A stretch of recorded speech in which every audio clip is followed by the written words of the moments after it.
मैं वेट ही कर रहा था इलेक्शन रिजल्ट्स आने का। मैं सोच रहा था इलेक्शन रिजल्ट्स आ जाए मैं फिर कुछ बोलूँ। हालांकि कल मैंने अपने घर में सबसे कह दिया था कि बीजेपी 150 के आगे है और 150 से 200 के बीच में है और ममता बनर्जी 100 के अंदर जाएंगी।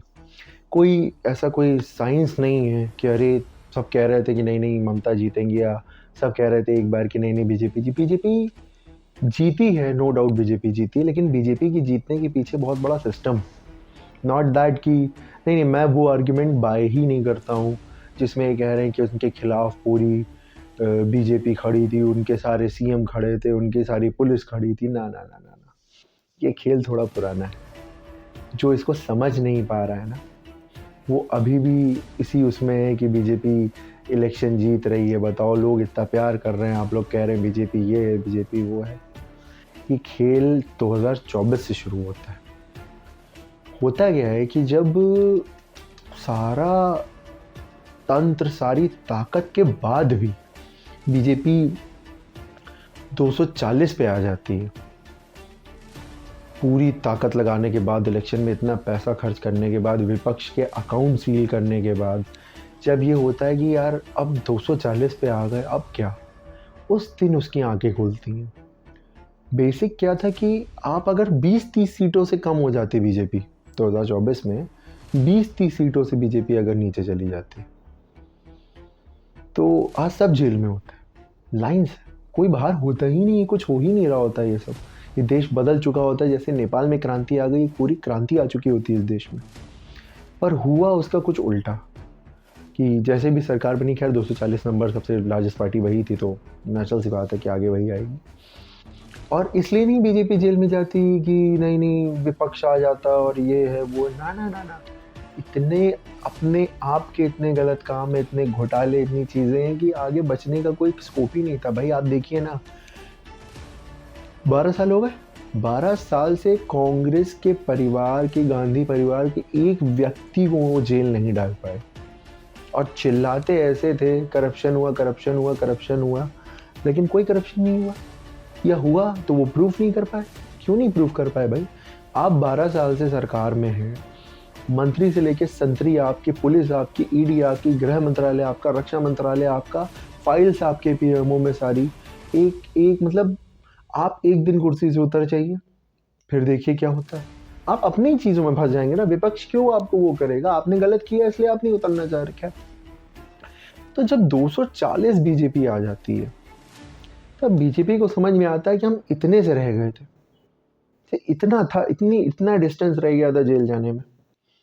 उसके बाद होता क्या है कि ये समझते नहीं है इस चीज़ को। इनको लगता है ना, ऐसे तो नहीं हो पाएगा। अब चाहे बाय हुक और बाय क्रुक, चाहे ऐसे या वैसे, चाहे बल से चाहे छल से, किसी भी हाल में हमको इलेक्शन नहीं हारना है। और उसके लिए बहुत लंबी बैठक हुई होगी। मैं आपको बता देता हूँ, मेरा ऐसे कोई सोर्सेज तो है नहीं, लेकिन मैं आपको बता रहा हूँ उसके लिए बहुत लंबी बैठक हुई होगी। एक एक आईएएस को पकड़ा गया होगा, तुम अपना प्लान बताओ, तुम अपना प्लान बताओ, तुम अपना प्लान बताओ। और फाइनली इनको ज्ञानेश कुमार जी का प्लान समझ में आया होगा, जिस प्लान का नाम है SIR। अभी आता हूँ उस पर भी आता हूँ। लोग कह रहे हैं ईवीएम की वीवीपैट मिल रही है और पुलिस लगा दी थी, लोगों को वोट नहीं डालने दिया, किसी की इंक नहीं लगी थी, लोगों ने 4 बार। कितना भी हो जाता, कितना भी हो जाता, इतनी बुरी तरीके से चुनाव विपक्ष ना हार रहा होता, ना बीजेपी इतनी आसानी से सारे स्टेट्स रिटेन कर रही होती। मैं आपको आज बता दूं, जो मतलब इतना भयंकर डेवलपमेंट तमिलनाडु में। देखिए, एक चीज़ मैं आपको बता देता हूँ, होता क्या है, डेमोक्रेसी में, लोकतंत्र में कभी भी सही और गलत का चुनाव होता ही नहीं है। चुनाव हमेशा गलत और बहुत गलत के बीच चुनने का है। कोई सही नहीं है, कोई सही नहीं। 100% कोई नहीं कह सकता कि मैं विष पी लूँ तो मेरे यहाँ अटक जाए, मैं इतना सही हूँ। ऐसा कुछ नहीं होता है। कोई पार्टी हो, आप इर्रिस्पेक्टिव आप किसी को भी सपोर्ट करते हो, क्या आपको क्या लग रहा है कि नरेंद्र मोदी बहुत साफ आदमी है कि नहीं नहीं उनके पास तो परिवार नहीं है, उनके पास वो किस लिए कमाएंगे? अरे आप सीक्वेंस देखिए ना, वो कर क्या रहे हैं। डजेंट मैटर, आपको दिखना पड़ेगा। तो लोकतंत्र का चुनाव हमेशा है गलत और बहुत गलत का। ठीक, तो अब तमिलनाडु चलते हैं। तमिलनाडु में क्या था कि आप अगर डेवलपमेंट देख लेते, अगर आप आज भी स्टार्ट्स उठा लेंगे, आज तक के स्टार्ट्स उठा लीजिएगा, हमेशा इस बात को रखिए कि आप कभी भी सोशल मीडिया इन चीज़ों में आए ही नहीं। आज इंटरनेट का ज़माना है, सबके पास इंटरनेट है, अपने घर में जाएँ, इंटरनेट खोलें, कुछ फैक्ट्स चेक करें, उसके बाद बोलें। आप फैक्ट्स देखिए, तमिलनाडु के स्टैट्स देखिए, वो स्टेट हर चीज़ में उसने अपने आप पे काम किया और हमेशा लीडरशिप ही आगे होती है। एक तरफ मैं जाता हूँ तमिलनाडु, जहाँ पे डेवलपमेंट, जहाँ पे एजुकेशन, जहाँ पे हेल्थ, हर चीज़ पे ध्यान दिया गया। क्यों? क्योंकि लीडरशिप ऐसी थी। मैं मानता हूँ हो सकता है कि कुछ, देखिए हमेशा ये होता है कि एक तबका खुश होगा, एक तबका नाराज़ होगा, पर हमको ये देखना है कि बड़े प्रोस्पेक्ट में क्या पूरे स्टेट का डेवलपमेंट हो रहा है, क्या पूरे नेशन का डेवलपमेंट हो रहा है। हो सकता हूँ मैं मोदी जी से इत्तेफाक ना रखता हूँ बहुत सारी चीज़ों में, पर मुझे ये भी तो देखना पड़ेगा, क्या इंडिया डेवलप कर रहा है, क्या इंडिया डेवलप नहीं कर रहा है? क्या जंगल किसी को दिए जा रहे हैं, क्या ज़मीन किसी को दी जा रही है, क्या पोर्ट्स एयरपोर्ट एक ही आदमी को दिए जा रहे हैं? ये कैसा डेवलपमेंट है? हो सकता है कि मुझे उनकी हिंदू मुस्लिम वाली पॉलिसी ना पसंद हो, मैं उस पर भी बात करूँगा, लेकिन अगर मेरा देश डेवलप हो रहा होता, सबको नौकरियाँ मिल रही होती, सबके पास रोज़गार होता, सबकी महंगाई कम होती। जब 2014 था, 2014 में लोगों को 60 रुपये पेट्रोल महंगा लगता था, 2014 में लोगों को 300 रुपये गैस महंगी लगती थी। आज वही गैस वो 1000 रुपये की, 3000 रुपये की मिल रही है, लेकिन महंगी नहीं है। आज वही पेट्रोल 100 आने वाली, हो सकता हो कि कल परसों में पेट्रोल और महंगा हो जाए, 120 130 हो जाए, लेकिन क्या ये डेवलपमेंट है? तो मैं तो उनको किसी भी उस पे नहीं रखूँगा ना, कि नहीं आप तो किसी उस पे नहीं आ रहे। चलिए आपकी हिंदू मुस्लिम की आपकी एक अपीसमेंट पॉलिसी थी, आपने अपना काम किया जो करना था। आप देश तो डेवलप करते, आप उसमें भी फेल थे। आपका काम क्या था? सिर्फ अपने आप को और अपने दोस्तों को डेवलप करना। खैर, तो एक तरफ मैं तमिलनाडु में देखता हूँ क्या डेवलपमेंट हुआ, क्या स्टैट्स थे। आप इंडेक्सेस उठा के देखिएगा, तमिलनाडु कहाँ पे रहता था और केरला कहाँ पे रहता था, साउथ के स्टेट्स कहाँ रहते थे। एक तरफ मैं चलता हूँ असम, वहाँ की मुख्यमंत्री की भाषा देखता हूँ। मुख्यमंत्री की भाषा तो बहुत जगह की खराब है, ऐसा तो नहीं है कि उन्हीं की, लेकिन उनकी तो हद पार कर गई थी। एक संवैधानिक पद पे बैठा व्यक्ति, एक संविधान की शपथ लिया हुआ व्यक्ति इस तरह की बात कर रहा होता है और सबको सुन के मज़ा आ रहा होता है। मीडिया उसको बेधड़क चला रही है, बिना बीप के चला रही है। सोशल मीडिया पे लोग मज़ा ले रहे हैं उनका, लोग उसमें जाके कमेंट कर रहे हैं। आपको इस कमेंट के गेम में फंसा दिया, आप बात ही नहीं समझ रहे हैं। अगर यही चीज़ें कोई विपक्ष का नेता बोल गया होता तो आप सोचिए कि मीडिया ने, गोदी मीडिया ने उसका क्या हाल किया होता। आप मतलब इमेजिन नहीं कर सकते, उस मुख्यमंत्री को इस्तीफा दे जाना पड़ता। पब्लिक आउटरीच, बीजेपी अपने वर्कर भेज चुकी होती, बीजेपी वहाँ मेरा ख्याल है खाना पानी छोड़ के वो कर लिया होता उसने कि नहीं नहीं नहीं नहीं, इसकी भाषा तो बड़ा है, ऐसे कैसे बोल सकते हैं। लेकिन आप सुनिए हिमंता बिस्वा शर्मा की भाषा सुनिए आप। मैं नहीं कहता वो चुनाव जीते हारे कोई मतलब नहीं है। एक मुख्यमंत्री, एक पूर्व मुख्यमंत्री, आप इतने बड़े जनप्रतिनिधि हैं, आप इतने बड़े पद को गौरवान्वित कर रहे हैं और आपकी ये भाषा है। मतलब मैं तो बोल भी नहीं सकता हूँ जो शब्द वो बोलते हैं, जो वर्ड्स वो यूज़ करते हैं। और फिर वही बात, जो बीजेपी अभी यूपी का इलेक्शन होगा, वही बीजेपी अपने आप को इतना बड़ा सनातनी दिखाएगी, इतना बड़ा सनातनी दिखाएगी कि आप इमेजिन नहीं कर सकते कि जय श्री राम का क्या नारे लगेंगे, क्या भगवा होगा, क्या नॉनवेज खाने वालों के साथ होगा कि इस रेडियस में इसमें नॉनवेज नहीं मिलेगा। वही बीजेपी बंगाल में मछली पे मछली खा रही थी, तिलक लगा के मछली खा रही थी, मंगल के दिन मछली खा रही थी और कोई उसमें नहीं, वो बता रहे थे कि हम 4 गुना मछली और खाएंगे, सिर्फ जीतने के लिए, सिर्फ ये दिखाने के लिए। सनातनी, मेरा ख्याल है इनसे बड़ा शायद धर्म का ठेकेदार कोई बनता ही नहीं होगा। वो लोग मछली खा रहे थे। आप इमेजिन नहीं कर सकते हैं कि वहाँ अपीजमेंट के लिए मछली खाई जा रही थी। और जैसे ही ये चुनाव यूपी आएगा, आप देखिएगा कोई एक नेता आपको मांस मुर्गा खाता नहीं दिखेगा। कोई नेता ऐसे सीना ठोक के आगे नहीं आएगा, कहेगा कि नहीं हम खाते हैं मांस। बताइए क्या करना है? कोई नेता नहीं।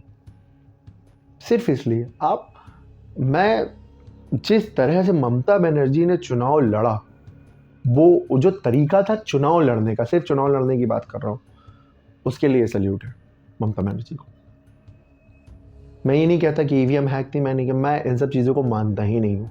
जो राहुल गांधी जी ने प्रेस कॉन्फ्रेंस करी थी वोट चोरी पे। हर विपक्ष के नेता को एक बार दोबारा जाके वो प्रेस कॉन्फ्रेंस देखनी चाहिए। आज तो अब तो तय हो गया ना, अभी तक तो ये हो रहा था कि कांग्रेस अच्छा परफॉर्म नहीं कर रही है। जहाँ जहाँ कांग्रेस बीजेपी आमने सामने होती नहीं होती है, और जहाँ जहाँ कांग्रेस नहीं है वहाँ वहाँ परफॉर्मेंस बहुत अच्छा है। देख लीजिए परफॉर्मेंस, जहाँ भी अब तो बंगाल में तो कांग्रेस इतनी आमने सामने, बंगाल में तो टीएमसी और बीजेपी आमने सामने थे ना, कांग्रेस और बीजेपी आमने सामने नहीं थे ना। कांग्रेस बीजेपी असम में आमने सामने थे, कांग्रेस का परफॉर्मेंस खराब है मान लेते हैं, बाकी पार्टियों का और क्षेत्रीय पार्टी का परफॉर्मेंस क्यों खराब हो गया? सोचना पड़ेगा, बहुत ज़्यादा सोचना पड़ेगा। ये उत्तर प्रदेश चुनावों के लिए ट्रेलर है। आज भी अगर हो तो माननीय अखिलेश यादव जी मेरी बात मान लें, चुनाव बहुत मुश्किल है, बहुत मुश्किल है, क्योंकि SIR उत्तर प्रदेश में भी हो चुका है। आप डेटा उठा के, मैं आपको बहुत छोटा सा एग्जांपल देता हूँ। फॉर एग्जांपल बीजेपी लास्ट उसमें मान लीजिए चुनाव में किसी सीट पे 10,000 मार्जिन से हारी थी। फॉर एग्जांपल उस सीट का SIR होता है, 10 से 11-12 हज़ार नाम काट दिए जाते हैं, और उतनी ही जैसे ही 10,000 नाम काटे गए, 12,000 वही 2,000 1,500 के मार्जिन से बीजेपी सीट जीत गई।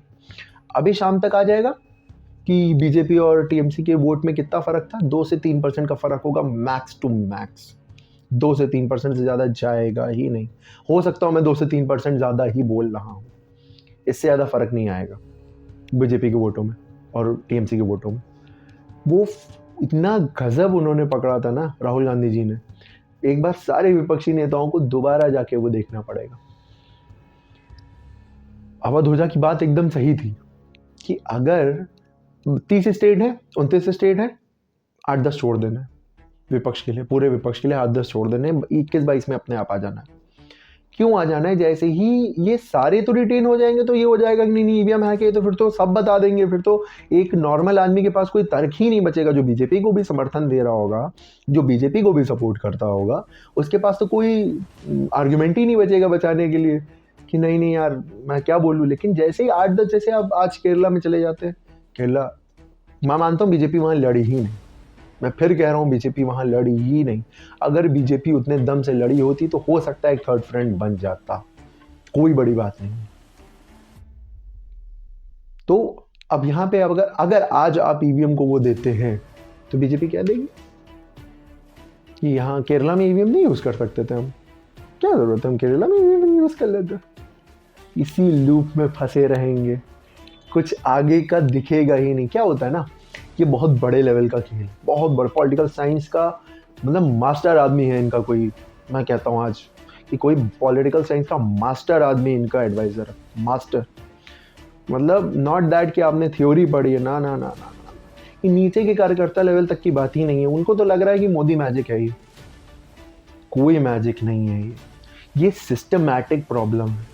और जो प्रॉब्लम से ज़्यादा जो सिस्टमैटिक प्रॉब्लम होती है ना, जो लॉफुल अनलॉफुल एक्टिविटीज़ होती हैं, बात समझ रहे हैं आप मेरी, कि कानूनन जो गैर कानूनी चीज़ें की जाती हैं वो इतनी खतरनाक और इतनी मतलब कहना चाहिए ना, उनको तोड़ना इतना मुश्किल है।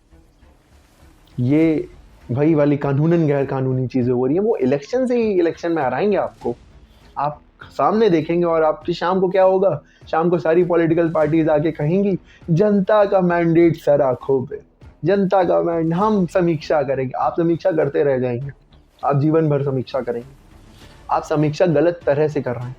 2024 में जब ये 240 सीटें विपक्ष की आई थी, या तो उसी दिन मैंडेट मांगने से मना कर देते। अगर वो भी सही लग रहा था तो जिस दिन ये SIR का वो शुरू हुआ था उसी दिन सारे विपक्ष को एकजुट होकर रोड पे आ जाना चाहिए था, कह देना चाहिए था कि हम चुनाव नहीं लड़ेंगे। और ऐसा नहीं होता, अगर पूरा विपक्ष एक साथ आ गया होता तो चुनाव निश्चित न कुछ उसका हल निकला होता। ऐसा नहीं होता कि वो कहते कि नहीं नहीं कोई ना लड़े, हम अकेले वो कर लेंगे, ऐसा नहीं होता। आगे क्या है, आगे उत्तर प्रदेश है। मैं आज रिजल्ट बता दे रहा हूँ, आज तो अभी बहुत टाइम है। अगर यही पैटर्न चला, सेम विपक्ष ने कुछ नहीं किया, तो उत्तर प्रदेश में लास्ट जितनी सीटें आई थी बीजेपी की, उससे 50 सीटें ज़्यादा आने जा रही हैं, उससे 50 सीट्स एक्स्ट्रा आएंगी और पूर्ण बहुमत, प्रचंड बहुमत हो सकता है और 2/3 बहुमत की सरकार उत्तर प्रदेश में बन जाए। आप 2024 का रिजल्ट छोड़ दीजिए, वहाँ क्या हुआ क्या नहीं हुआ सब भूल जाइए। जो हुआ वो ये हुआ, और ये आगे होगा। इसके लिए बहुत ध्यान देना है। अब कैसे ध्यान देना है, ये विपक्ष आपस में समझ ले, ये एक दूसरे से बात कर लें, अब समझ लें कि अभी भी समय है, एक दूसरे को वो ना करें, जो भी है उसको बटोरें, इकट्ठा करें, जितना डेटा है, जितनी इन्फॉर्मेशन है आपस में शेयर करें। कुछ तो मतलब स्टेप लेना पड़ेगा। अगर सिर्फ आप ये कहते रहेंगे शाम को कि हम समीक्षा करेंगे और जनता ने जिसे चुना उसे बधाई, आप एक केरला लेके इस ओवर कॉन्फिडेंस में नहीं रह सकते हैं कि राहुल गांधी जी अकेले क्या क्या करेंगे। कितने दिन है राहुल गांधी जी के पास राजनीति करने के लिए, और आप 20 साल में अगर कोई नेता ही नहीं खड़ा कर पाएंगे तो क्या करेंगे राहुल गांधी जी। खैर, आगे और भी चुनाव हैं, इसी तरह प्रिडिक्शन होता रहेगा। आज से बातें थोड़ी सीरियस होंगी इसी चैनल पे। मैं थोड़ा सा इसी तरह एनालिटिकल होने की कोशिश करूँगा। मैं धीरे धीरे आपको समझाने की कोशिश करूँगा कि प्रॉब्लम आ कहाँ से रही है। नहीं, इस बिल्कुल बकवास में नहीं की जाएगी ऐसी कि नहीं ईवीएम थे वहाँ वीवीपैट मिले, वो हुआ सो हुआ, वो बहुत छोटे लेवल की कहानी इससे बहुत बड़ी है, पिक्चर बहुत बड़ी है, उसको बाय फार देखना बहुत ज़रूरी है। हम लोग बस इतनी सी टिप ऑफ द आइसबर्ग देख रहे हैं, आइसबर्ग ज़मीन के पानी के नीचे। Thank you.